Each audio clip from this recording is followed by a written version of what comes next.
Hi வணக்கம். நான் வந்து ஸ்ட்ரீட் டாக்காக ஷெல்டர் கட்டுற முயற்சியில் இருக்கேன். ஷெல்டர் கட்டணும். அதுக்கப்புறம் தினமும் வந்து ஒரு 50 ஸ்ட்ரீட் டாக் வந்து ஃபுட் கொடுத்துட்ருக்கேன். என்கிட்டேயும் டாக்ஸ் இருக்காங்க.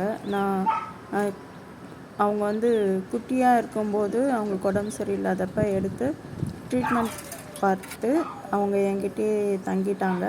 அவங்கள எங்கேயும் கொண்டு போய் ரோட்டில் விட முடியல. ஏன்னா நான் வந்து ட்ரீட்மெண்ட் பார்த்துட்டு திரும்ப வந்து ரோட்டில் விட்டேன்.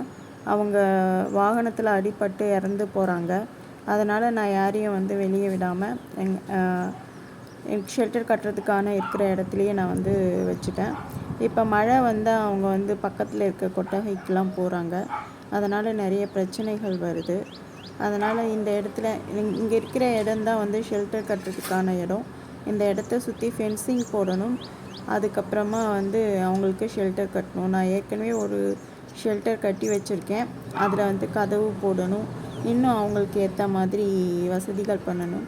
அதுவும் இல்லாமல் என்கிட்ட வந்து ஒரு 30 பப்பீஸ்க்கு மேலே வீட்லேயும் இருக்காங்க. அவங்களையும் ஷெல்டர் கட்டி இந்த இடத்துக்கு கூட்டிகிட்டு போகணும். அதனால் நான் முயற்சிகள் எடுத்துகிட்ருக்கேன். எனக்கு உதவி பண்ணுறவங்க உதவி பண்ணுங்கள். உங்களால் தான் இது சாத்தியமாகும். நீங்கள் இல்லைன்னா இந்த நாய்களுக்கான இதய துடிப்பு நாய்கள் கூடு அப்படிங்கிற அந்த ஸ்தலத்தை கட்டி அமைக்க முடியாது. நன்றி ஃப்ரெண்ட்ஸ்.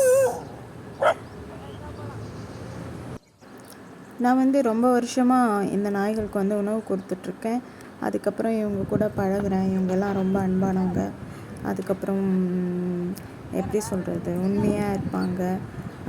எல்லோரும் மனுஷங்க வந்து இவங்கள வந்து கடிக்கிறாங்க, கோழி பிடிக்கிறாங்க, நிலத்தில் மிதிக்கிறாங்க அப்படிலாம் அதனால் எனக்கு கொஞ்சம் இந்த மாதிரியான இஷ்யூஸ் வந்து வரும்.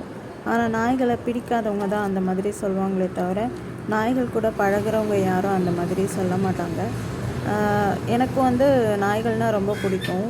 அதுக்கப்புறம் இவங்களுக்குடைய இடத்த வந்து யாருமே கொடுக்கறதில்ல. இவங்க தெருவில் தான் சுற்றிட்டு இருக்காங்க, நம்ம கூட தான் இருக்காங்க. இவங்களுக்கு நம்ம உணவு கொடுக்கும்போது இவங்க நம்மக்கிட்ட ரொம்ப பாசமாக இருப்பாங்க.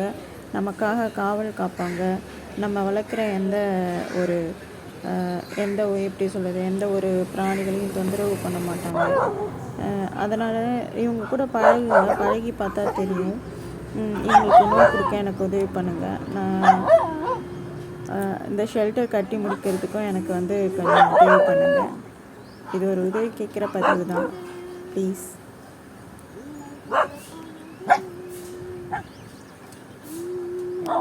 நான் இவங்க கூட இருக்கும்போது ரொம்ப சந்தோஷமாக இருப்பேன். பட் அந்த சந்தோஷத்தை கெடுக்கிற மாதிரி யாராச்சும் எப்பயாச்சும் வந்து என்னை திட்டுவாங்க. அது திட்டுலாம் வந்து வாங்கி கொஞ்சம் சகஜமாகிடுச்சு. எனக்கு இவங்களை பிடிச்சிருக்கு. இவங்க கூட இருக்கிறது எனக்கு ரொம்ப பிடிச்சிருக்கு.